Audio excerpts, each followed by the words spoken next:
So test voice level again, since we should be in the same place where we were. Let's say one more thing. Of course. Nochamol and Nochamol. Od chaki anitani vatili lishua. Od chaki anitani vatili lishua. Okay. So, did you want to move on, or I know that you wanted to move on to prayer. Is that where you want to go next? So I'll let you run the show a little bit then. And please, by all means. We're running, yeah? We are running. Okay. If someone were to ask me, what do I think is the essential thing that needs to happen for people in the world as a whole, but for Jews especially, it is to have a living relationship with God. More than Judaism, when I look at Judaism, I can see Judaism becoming an idolatry in itself, just as every ism in the world becomes an idolatry. But if someone were to say, what is it all about, I would say, do you have a living relationship with the living God? And when that happens, then I don't need to have any more dimensions in which people have to behave, because then the Rabbi Shalom takes them, It says that one of the beautiful psukim that I like is where Pharaoh says to Moses, who is all going to go? What are you going to take all this stuff? And Moshe Rabbeinu says back to him, look, Ki lo neda me navod la Hashem Elokeinu ad bo'enu shama. We don't know how we're going to serve the Lord our God until we get there. And we don't know yet. And I think a lot of Jewish renewal stuff is not knowing. But one thing I do know, that when a person has a vital relationship with God, how does it manifest? It manifests in being appreciative of creation. I know this, we live here in Boulder and it's so gorgeous, and I go out and I appreciate and I say, Rabbi Shalom Modani, in the morning, the first thing, I thank you, it's wonderful. And when I go to the place of, before I go to sleep and I check my actions of the day and so on and so forth, I'm not checking my actions just by myself. It's as if I open up my mind, my heart, and I say, Rabbi Shalom, look inside. Show me if I did something wrong that I need to do tshuva about. I'd like you to show me how to go about doing this. When two people care for each other and they do their spirituality together, I call this socialized meditation. Because many people want to do it all in their head and not bring it out and interact with it. But when 2 or 3 or 4 or 5 people do it, it's not either minyan or nothing or individual, because 2 or 3 people can daven together in such a special way too, just like we have a mizuman for Birchat Hamazon, for benchen. So it's really important to be able to have these in-between possibilities. Whenever we can sit together and then meditate and share with each other what the meditation brings up, that's a wonderful thing. My friend Arthur Waskow speaks about how should we live today. And he points out, by reading it a little different, sometimes the Gemara says, this is not the din for today, this hilchas le-Mashiach. This is the rule when Mashiach is going to come. But he says, read it differently. Hilchas le-Mashiach. You follow this halacha, it'll bring Mashiach, And I don't think of Mashiach as one person coming. I'm sad for Lubavitch at this point, who are, because they don't have another Shneus in the wings, have to do without a Rebbe. I think it's important to have a Rebbe. But I also think at this point, Rebbes, as they used to be, big hierarchical people, that's not the way to go. I think the issue of Reb Levi Yitzchak of Berditchev teaching that up to Mashiach we read only the black letters of the Torah. When Mashiach will come, we'll read the white letters of the Torah. And the white letters of the Torah is the feminine Torah. And that's a whole other thing, you know. How could any male alone, paskin a shaila, declare what the din ought to be without conferring with a woman who's also learned in Torah? Because if it goes out to Klal Yisrael, you know, so the domination that happens from the patriarchal sense alone, that has to go. The sense that we have about kashrut, I speak of being eco-kosher, not just kosher. What I mean to say by that is when, for instance, in Jewish renewal services, we don't use styrofoam cups for kiddush, you know. We use things that we can wash out and use again this way. So the question isn't only where does it come from, but where does it go to? How is it going to be disposed of? And that leads to a whole bunch of questions about how are we to deal now with the emergence of bioengineered foods and so on and so forth. A lot of questions are there that if you go with the old awareness of it, you can't handle them. The mashal I give is, imagine you had the first kind of PC or an AT that was already an upgrade, yeah? And with it you created pesticides and insecticides and so on and so forth, and nuclear installations. Now you have to clean up the pesticide, and you have to clean up the nuclear installation, and you try to come up with a program, and your computer says not enough memory, you know, can't deal with the program. So I'm saying halacha at this point needs to have something more, has to be widened. So it's not only the question of madua, you know, where does a substance come from, but what's going to happen in the body, what's going to happen when released into the ecology. These are new questions that are coming up. Another thing is, we used to always think that when Mashiach will come, we'll lord it over the goyim and show them, oh, were you wrong, we were right all along, you know? And the Christians used to think the same way, and the Hindus used to think the same way, and the Muslims, that's called triumphalism, when we will triumph in the end. And I think today we have to be post-triumphalist, which is then to say that if you look at Earth as a living body, as Gaia, then that living body has vital organs in it. And I believe that every religion is a vital organ of the planet. And you can't have a human being live only with heart, without having feet, without having brain. You know, we need each other. And that sense that we need each other is at this point not well accepted by, I think, Orthodox and some conservatives. Because they keep on saying that they still have a sense that if you give covet to another religion and are in dialogue with it, that this isn't kosher. There's some people who say you can't even have dialogue between Orthodox and conservatives at this point. Well, that's a real big problem. My sense is that we have to even talk with our enemies about that. When I look at Rabbi Foreman, who is the Rav of the Knesset, how he goes to the Hamas people and talks with them and so on, I say kol hakavod, because he realizes what kind of a world we live in, and so you have to go and make shifts. A person who gets into the place that they have a living relationship with God will have to get into davening.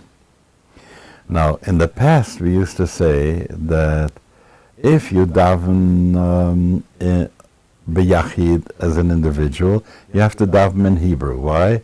Because the angels don't know any other language, and they have to bring the prayer to God as if God is far away, Shochen ad marum v'kadosh shemo, and that takes the angels to bring.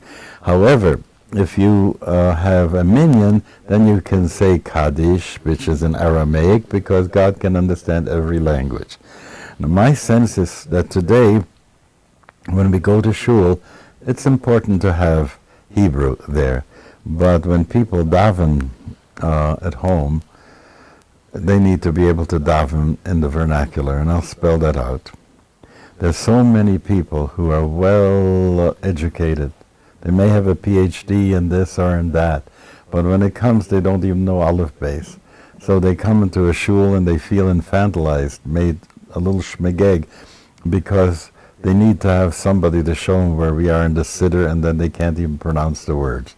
But if they feel a feeling in their heart, remember what I was saying, if they want to put experience around the moments that they have with God, then they have to be able to daven in the vernacular.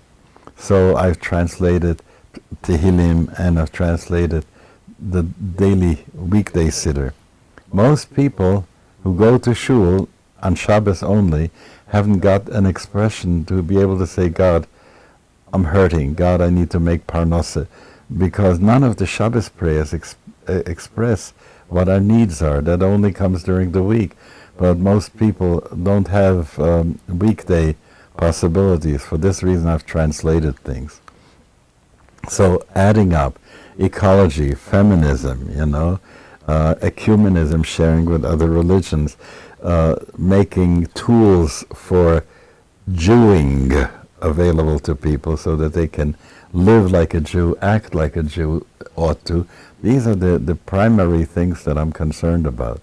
My feeling is that once a person makes a living contact with God, that this is going to grow, and we don't know yet what kind of halacha will be 100 years from now, because most of the time when we look at the basis for halacha that we have, it's located in technologies that we have passed years and years ago.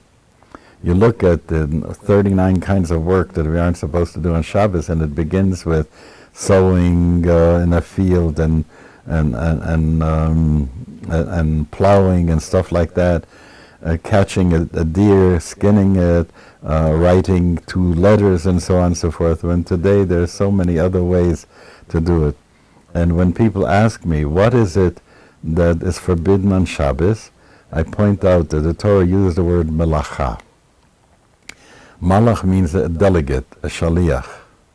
And I'm saying like this, if that stuff you needed to have it done, and you hire someone, and it would be something you hire someone to do, then I would say you mustn't do that on Shabbos, because they're interested in the product. But what happens if somebody, for instance, a whole week doesn't have time to do watercolors, and they don't want to hire someone to do it for them, they want to do it themselves, and that is their way of expressing value and so on and so forth. I can't fault them for doing this on Shabbos. We are so driven during the week that we don't have time to make music, for instance, to even listen to music. When people say you mustn't have a musical instrument on Shabbos, I point out, Mizmor Shir Yom HaShabbos, Ale Asor, Ale Navel, Ale Higayon Bechinor, all these instruments to be used in Mizmor Shir Yom HaShabbat. So they're going to say, because of Churban Beis HaMikdash, we don't do music anymore. Well, I'd like to go and visit all those people's homes and see how much music they're listening to, And why not bring to the Rabbeinu Shalom, sometimes I feel the music that we have is so cheap, so hackneyed.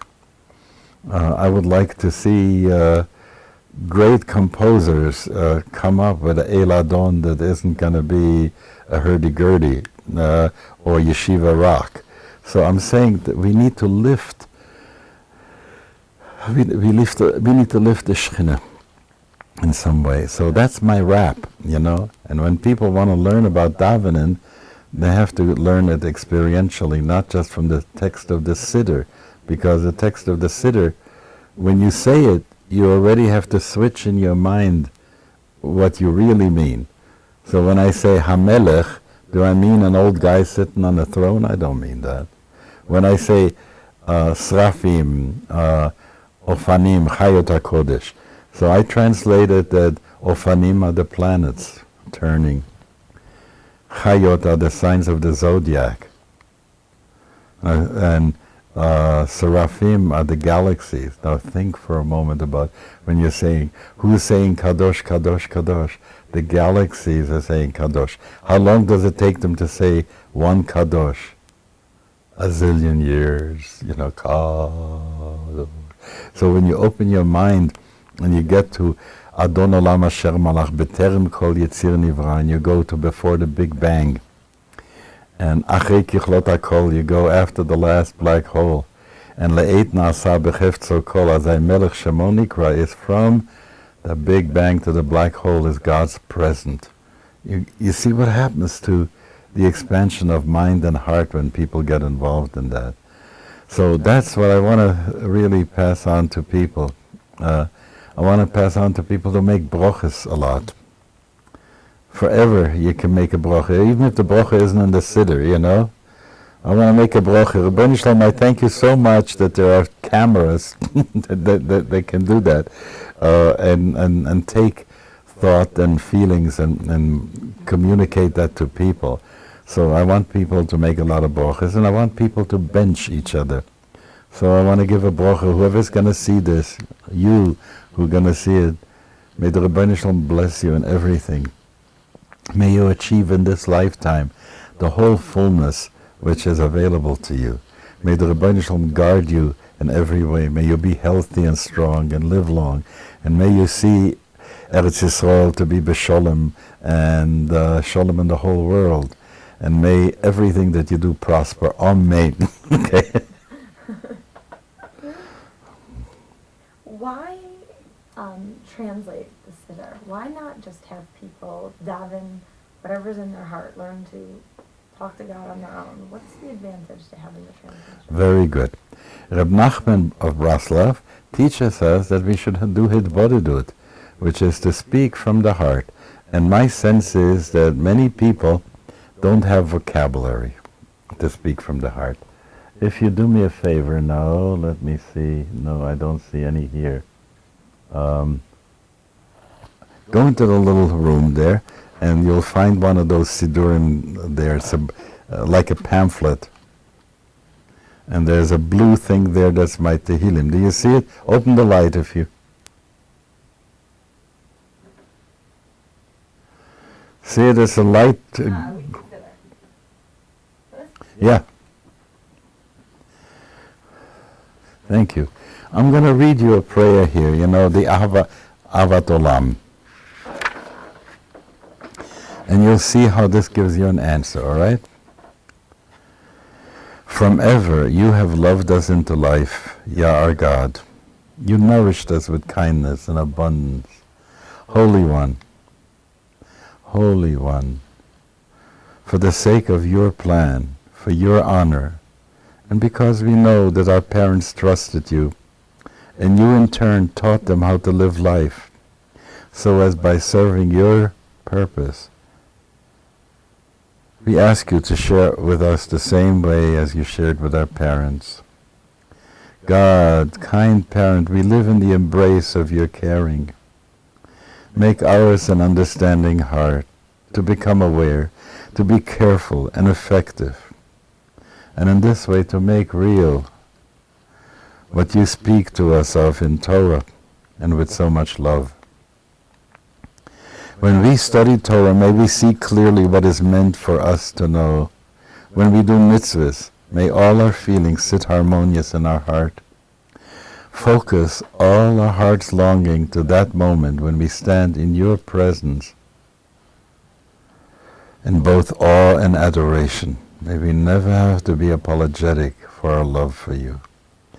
I read you these words. Do you see now why the translation helps? First of all, when you get that line here, focus our heart's longing to that moment when we stand in your presence in both awe and adoration. And if you close the siddur for a while, and you just go into your heart and get the sense of awe like we had before when we talked about how vast this universe is, and adoration that comes from, if the world is so beautiful, how beautiful must you be, you know?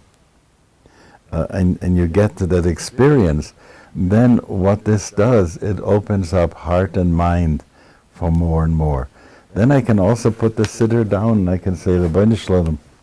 And today I think I'm going to have to deal with lots of things, you know. I can do only what I can do. You need to help out that this person upstairs should have a refuah shalema, that the people who are trying to find a way for peace should be able to find a way for peace. Please, Rabbi Shalom, help us so that the terror that's in the world should stop, you know.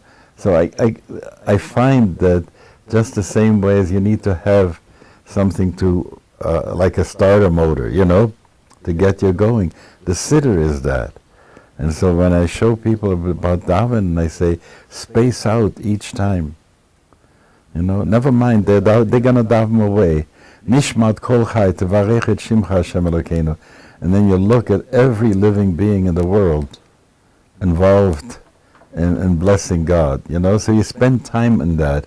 And so you'll catch up with them later. It's more important that you go to the experience of yourself. Anyway, that's my response to that.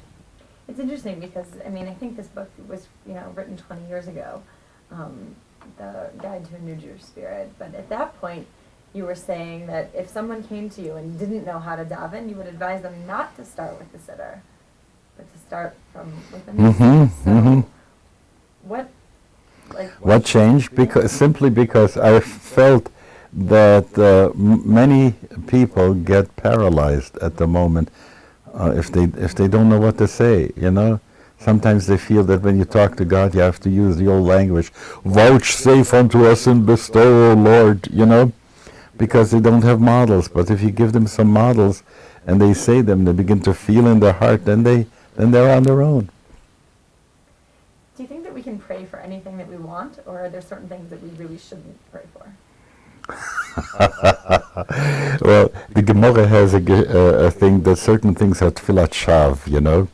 A woman is already pregnant, you ask her it should be a boy or a girl, you know. And so that feels, but you know what? I don't think that this talks about the real thing. I think the prayer for is more important, even if it is a wrong thing, but to be in relationship in prayer. You know, so I can't pray that God should bring back yesterday, you know. But could you imagine if somebody wants to do tshuva and says, yesterday I did something so terrible, please God, bring back yesterday. Well, what's tshuva if not bringing back yesterday and taking out my will from there, my energy from there, and saying, please erase that, and so on and so forth. So I don't want to put any limits on people prayer. Does prayer without kavanah have any meaning or purpose? Does prayer without kavanah have meaning?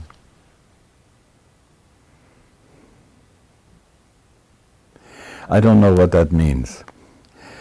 Prayer without kavanah. For instance, somebody doesn't understand what they're saying, okay? And they're coming to a shul, and they don't even really believe in God, or the God that they imagine, yeah? But they come because the Papa has died and they want to say Kaddish.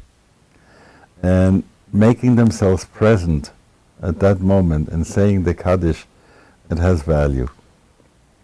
It has value. They say, Tfilah belo kavanah, keguf belo neshama, you know?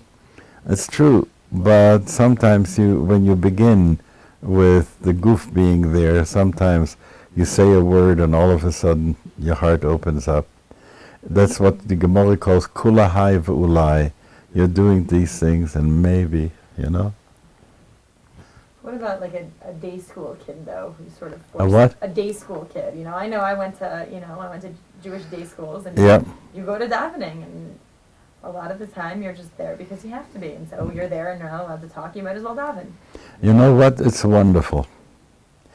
Because imagine for a moment, you know, there's a joke about these guys who are in a lifeboat, you know, and the sharks are all around, and then they decide to pray, and each one says to the other, well, do you know a prayer? And this one doesn't know, this one doesn't know, and it says, listen, didn't you live in a Catholic neighborhood? Don't you know a prayer? He says, yes. Over the I, 5, over the N, you know. He remembers bingo, right? Because that's all he could scrape up, you know. How many times people have gone into Shema Yisrael when they didn't know anything else, you know. and Boch Atto, and so on and so forth, because those memories are there. And I'm sure that when you went to day school and you davened this way, and you didn't have a siddur, and it's morning, and you're on top of a mountain, and you're looking toward the east, and the sun is rising, nobody has to prompt you to say Hameir la'aretz ve'ladarim aleh berachamim, because it's, how would I say, it's recorded in your cells. It's good. Does God need our prayers? Do they affect God in any way? I think the God that's involved in the world, not the infinite, because people make always these mistakes, they don't understand it. There is a certain amount of energy that God focuses on this planet. That energy I call Ribono Shel Olam. Do you hear? It's not, Ein Sof isn't the Ribono Shel Olam. Now, it doesn't mean that they're separate, They're still the same. And yet, I can talk about that focus that is on this planet is Ribono Shel Olam. This is the one I worship. Ein Sof doesn't need me. But there is an element in which the more people pray to God, the more powerful the God field becomes. And I'm now talking about this almost like an energy field, And if God is impotent, it's because we haven't invested in the God field. That's a whole long thing, but that's the best I can do for short. What if anything? Switching extension cord. Behind. But I'm glad you're doing this. Go on. What if anything happened at Har Sinai?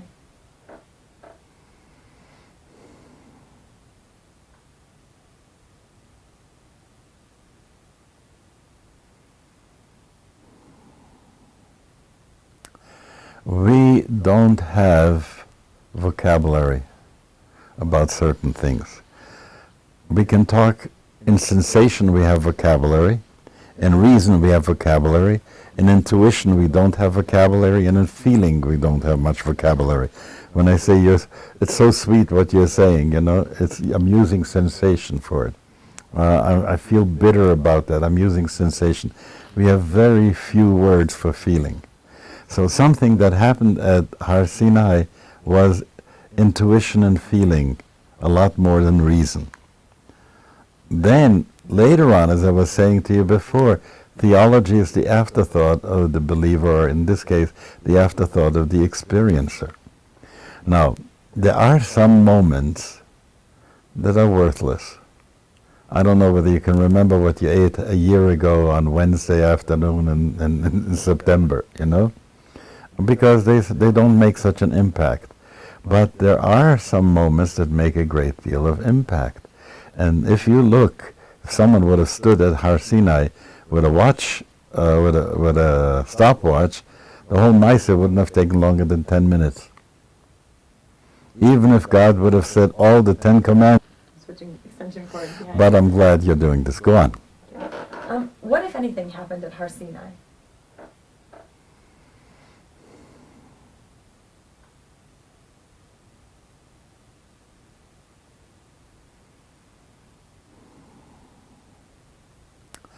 We don't have vocabulary about certain things. We can talk in sensation, we have vocabulary. In reason, we have vocabulary. In intuition, we don't have vocabulary. And in feeling, we don't have much vocabulary. When I say it's so sweet what you're saying, I'm using sensation for it. I feel bitter about that. I'm using sensation. We have very few words for feeling. So something that happened at Har Sinai was intuition and feeling a lot more than reason. Then, later on, as I was saying to you before, theology is the afterthought of the believer, or in this case, the afterthought of the experiencer. Now, there are some moments that are worthless. I don't know whether you can remember what you ate a year ago on Wednesday afternoon in September, because they don't make such an impact. But there are some moments that make a great deal of impact. And if you look, if someone would have stood at Har Sinai with a watch, with a stopwatch, the whole Maaseh wouldn't have taken longer than 10 minutes. Even if God would have said all the 10 Commandments, we read them in the Torah in 2 minutes, So how long could it have been? But it was such dense time that it still is occupying us now, and until Mashiach will come, we will live from such a moment, Lahavdil, for Buddhists, the moment of the enlightenment of the Buddha is something that keeps him going. There are those moments when we enter into eternity, and then time as we know it don't count. Now, if you say, I believe something happened, I can't describe what happened, but I can describe the effect of what happened, and the effect of what happened is our talking right now is part of that effect. So, yes, I believe something very special happened, but let me show you another thing. There was a certain time in history when Plato, Aristotle, Socrates, Yeshaya, Yirmiyahu, Yecheskel, Zarathustra, Mahavira and the Buddha, Lao Tse and Confucius, they lived about the same time. And you call it the axial age, something was turning around. So I'm asking, what happened, And it's like the radar of consciousness, wow, it broke through. Not everybody was ready to receive that. So for most people it was, what happened? Who was a stranger here? What happened? But those people had kalim for it, And with those kalim, look how much they produced from such moments. So I really believe that there is revelation every day, because when they say, in our language we say that the bat kol is coming out from Har Sinai every day. But I would want to say that is in our myth, an expression for that. But if I were to put it the other way, I would say the divine consciousness center radiates intelligence and love into and life into the universe. And most of the time we are unconscious about it, and if we open ourselves to it, we can hear it and know it today. You'll forgive me for asking this because I know what the answer is, but I Go. want the soundbite. Yeah. The soundbite, but you know what I'm saying. Yes, don't worry. Don't apologize. It's good. Are we supposed to take the Torah as a literal historical book of fact?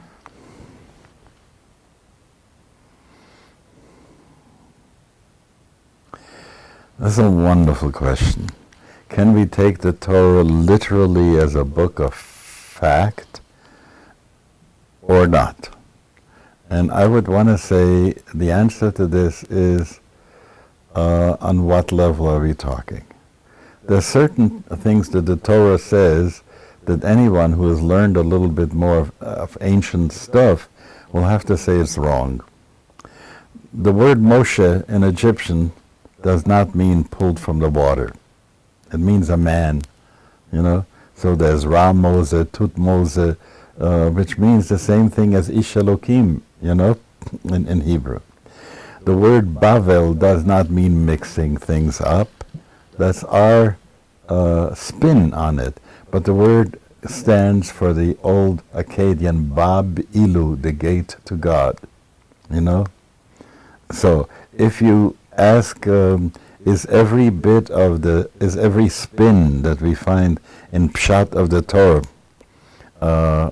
fact, I would say no. But I would say there is more fact than we have yet found in archaeology. And every time we find more and more to corroborate that. But then you go to the other place where the people of the Torah codes are going and so on. And they're finding that there is so much deeper. And when Chachamim have said that there's pardes, pshat, remes, drush, and sod, a simple meaning, an allegorical meaning, a mythic meaning, if you will, and then a secret meaning of that. And every word, if I were a rich man, I would like to make a CD-ROM in which you take the word Bereshit, highlight Bereshit, a pull-down menu, Pshat, Remes, Drush, Sod, you know, and then a kind of what do you call hypertext thing that would open up and show us, because that's what we do in our head when we are studying it, you know. We go deeper and deeper and deeper. And if you ask truth, I would say every word in Torah is true. And why do I say that? Because when, and give you an example here, okay? Imagine I have made a carrot looking thing from clay or from rubber, okay? And I take a regular real carrot. If I cut the one that is made from rubber, it'll be amorphous in there. And I can magnify it as much as I want, and until I get to the molecular level, it's all going to be amorphous. But if I take a slice of the carrot, I'll see fibers and this and that, and to every level of magnification, I will see vegetable cells there. I'm saying the same thing. Torah is living, Torah Chaim. Therefore, every level that you're going to take Torah, you'll find meaning in it. Whereas if you take the New York Times, it only has meaning on one level, and tomorrow you wrap a herring in the piece of paper. That's what I mean by that. If every word in the Torah is truth, then what do we do when we encounter something like the prohibition against homosexuality or homosexual acts? Well, that is now the big question for lots of people. And one way in which I've been reading this is to say that if a heterosexual man is horny and he is in jail together, for instance, with a young guy who's got a nice tush, you know, and he wants to bugger that guy, that would be using a male as zachar for mishkevei isha. The guy really wants a woman, but in the absence of a woman, I think that's an abomination, okay? But I don't think that the whole notion, if there's an understanding what it means to be homosexual from the point of view of either you believe in Hashgacha Proteus, that God is in some way governing this thing, and how come all of a sudden so much homosexuality is coming out? Because the Torah says, Pru urvu umilu et haaretz, and the world is filled with people, overfilled with humanity, you know? So how do you keep people loving without increasing, you know? And you take a look and you see Nebuch AIDS and all these kinds of things are the way in which Gaia, the Ribono Shel Olam, in this narrow way, is trying to narrow down so that the planet should be habitable, so we shouldn't foul our nest in this way. So I believe that, yes, the Torah says that, and there are some things that the Torah says that we don't do today. We don't offer korbanot today, you know. Even in the time of the Gemara, we didn't stone a child that was a ben Sora or Mora, didn't listen to the parents, you know. And there's a lot of things that have fallen, as it were, by the wayside. And when somebody says, EFshi, I've tried in the hardest way to control this. I didn't make myself. Hu asanu velo anachnu. He made us, we didn't make ourselves. What should these people do? Ma yase oto haben shelo yechte, the Gemara says. So I think we have to recognize that the Torah also wants to be the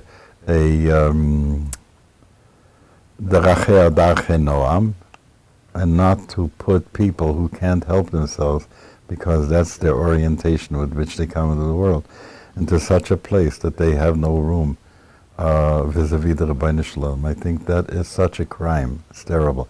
There has been that movie out, and I think they did a great job in that movie, showing the agony that people are going through, wanting to be from, loving God, and what else can they do under these circumstances. So that's one element. But there are some other things about the notion, what is Avodah Zorah today? Would you say, for instance, that Islam is Avodah Zorah? They don't have an iconic God. If I go and check out what some of the Buddhists are saying, what they're saying is that there's no God. but take it into a deeper level. They're saying it's the Ayin Eloki, you know? It's the divine nothingness, the void. That Reb Nachman also talks about the void.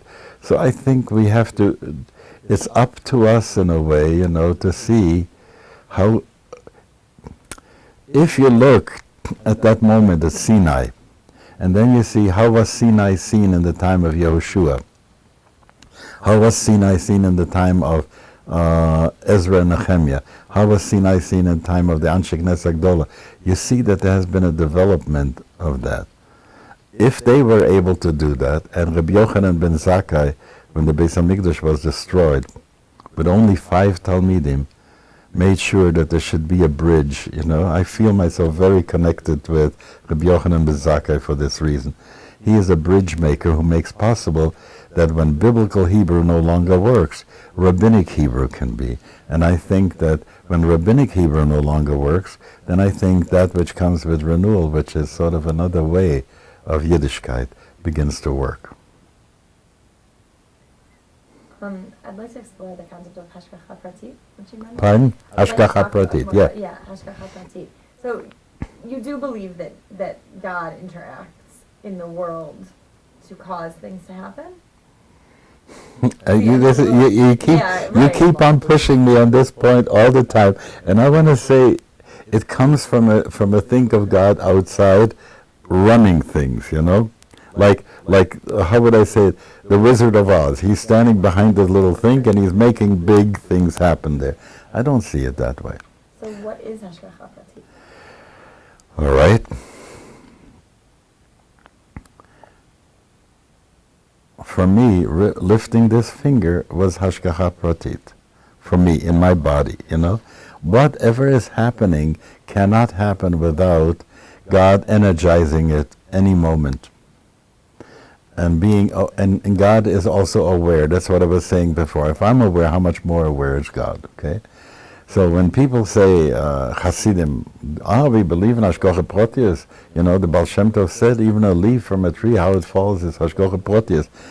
But those goyim, and then I say, what do you think happened? Was God asleep at the wheel when Jesus was born, or when the Buddha was born, or so on and so forth? If you believe in hashgacha pratis, you have to see how it unfolded over the planet, and that's how I know hashgacha pratis.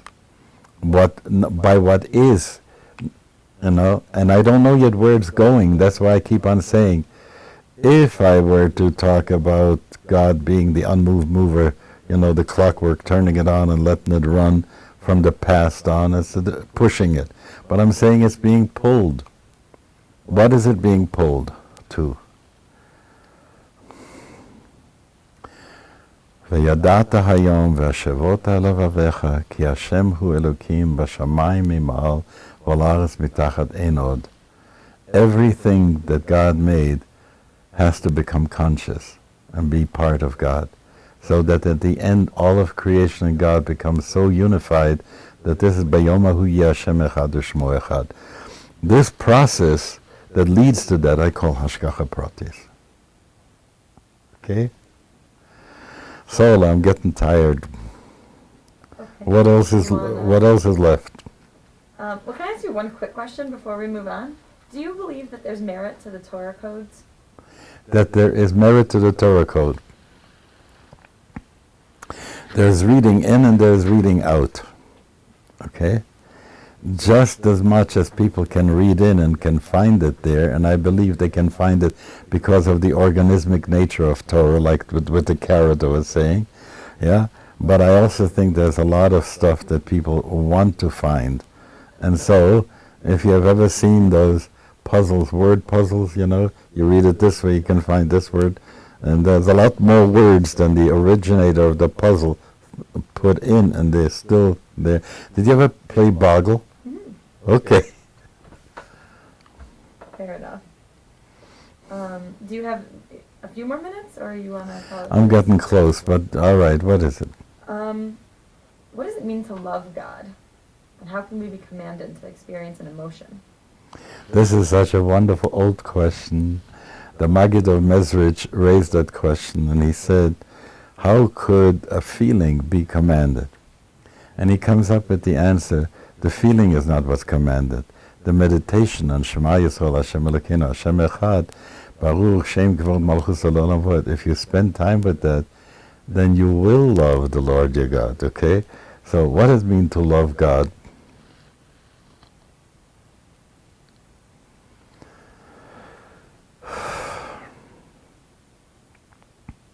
The most basic thing is if somebody sees you for who you are and really says, it's so wonderful that you are who you are, you know, and you feel it in your heart, what are you going to do? You're going to love the person who does that for you. And so that is, I think, what goes with the thing about when we see that how God sustains us and does, and there comes out the sense of modani that way. I think that's what it is. And what is Yirat Shamayim? Huh? What is Yirat Shamayim? Okay. 3 words. Yira, Pachat, Ema. All of it means fear, but they're different kinds. Pachat is pochad. Here it is sharp. Watch out. It is a terror of visible danger. Ema is high anxiety. I don't know what it is. Ayema. I don't know what it is, where it is, but I feel like this way, you know? That's Ema.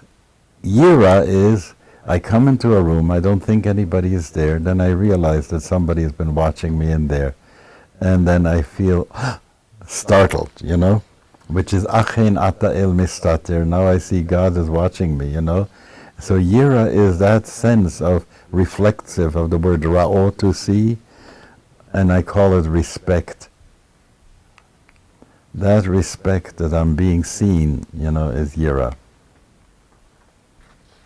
Okay, and if I could just ask one more question. Okay. And this will really be it. Do you believe that we have souls? Well, clearly you clearly believe we have souls. And do those souls survive after death? On the level which you asked the question, the answer is yes. The big question is, what do we mean by that, okay? I don't think I have a soul. I think I am a soul. I have a body.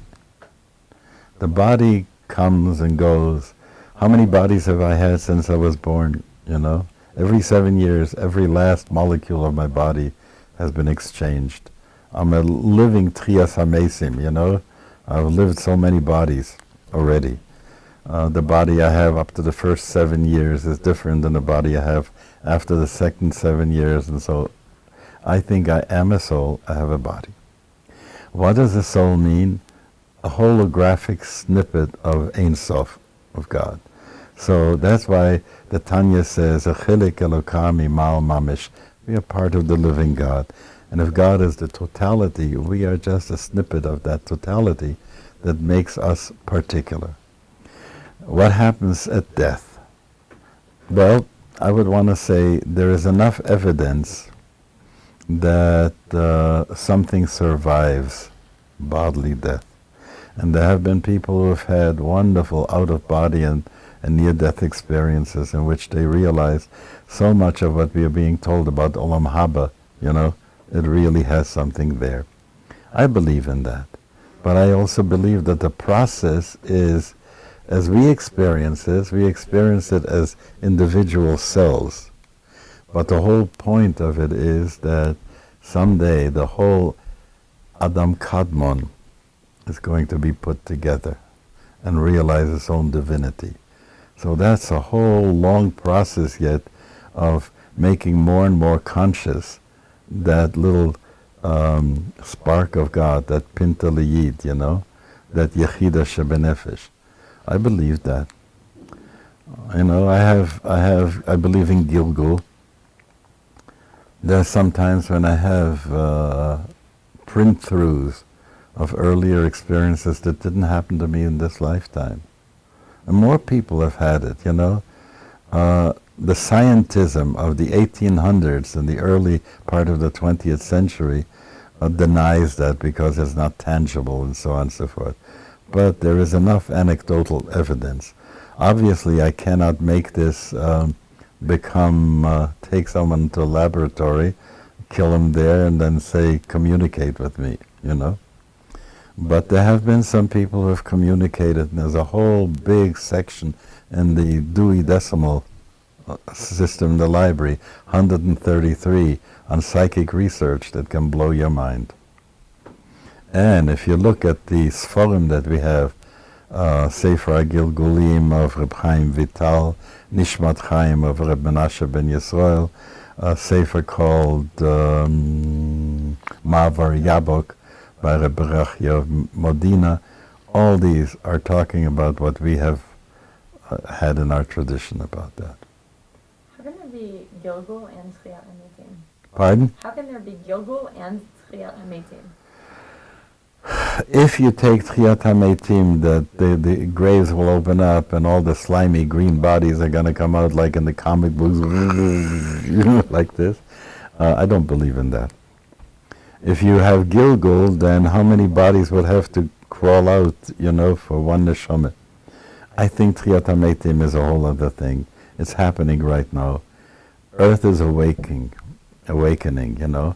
Every time we are awakening into our body and we learn from our flesh, mi besari echze Eloka, that's a shtickle Tchiyat HaMetim.